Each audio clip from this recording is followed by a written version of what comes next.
Buongiorno, porto il saluto del sindaco e dell'amministrazione comunale. La pubblicazione che oggi è presentata in stampa anastatica è per tematiche, iconografia e linguaggio un tipico esempio di stampa di epoca fascista. Il suo curatore, Furio Cominotto, fu un importante esponente della sezione locale del Partito Nazionale Fascista.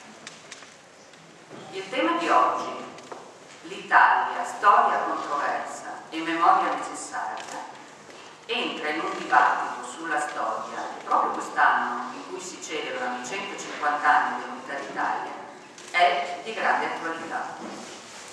Stando al titolo di questa conferenza, l'Italia, storia controversa e memoria necessaria, mi sembra, e sottolineo sembra, di cogliere una volontà di rilettura, mi chiedo in quale chiave, di quel periodo della nostra storia.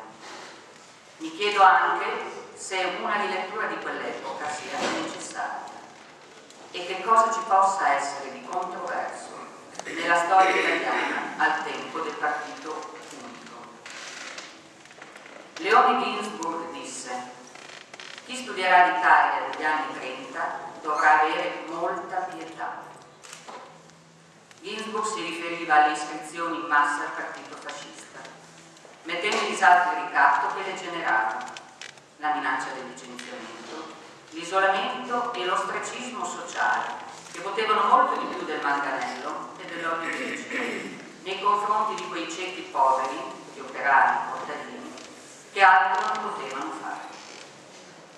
Visto che di memoria necessaria si parla, ritengo necessario far memoria che 4 anni prima del 1928, nel giugno 1924, era stato assassinato il deputato socialista Giacomo Matteoli, che aveva denunciato in Parlamento i brogli e le violenze dei fascisti nelle elezioni dell'aprile precedente.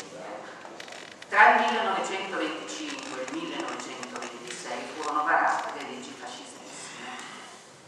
Venivano aboliti tutti i partiti tranne il Partito Nazionale Fascista, istituito il Tribunale Speciale per la Sicurezza dello Stato, il testo unico per le scuole elementari. Potrei continuare, ma i fatti storici sono conosciuti da tutti. Ma non è possibile prescindere da quei fatti storici. Qui a Portogruaro, come in molte piazze italiane, la memoria non può prescindere dai delitti accaduti molti anni fa. I nostri martiri sono lì a testimoniare che la memoria è necessaria. Troppo spesso si assiste ad una perdita della vigilanza critica, ad una caduta del controllo, con il rischio di uno scatto della memoria e quindi della nostra identità. Ognuno può sostenere tutto e il contrario di tutto, a volte nella più assoluta indifferenza, o la conseguente messa in scena di un pericoloso relativismo della storia. Considero piuttosto necessario rimettere in campo il problema dei fondamenti della coscienza repubblicana, cioè dei fondamenti della Costituzione, intorno ai quali riallacciare il nodo di un'identità nazionale. Il Presidente della Repubblica, Giorgio Napolitano, proprio 2 giorni fa ha detto: non abbiamo bisogno di contrapposizioni. Aggiungo che nell'anno dedicato alle celebrazioni dei 150 anni dell'Unità d'Italia è sembrata risvegliarsi una coscienza civile, un senso di appartenenza alla nostra nazione che possono aiutare a pensare e costruire insieme un futuro migliore. Il monumento, che fu inaugurato nel 1928, reca incisi i nomi di 276 portoghesi caduti nel primo conflitto mondiale per difendere i valori di unità e di nazione. E concludo. Dal lontano 1928 sono passati ben 83 anni.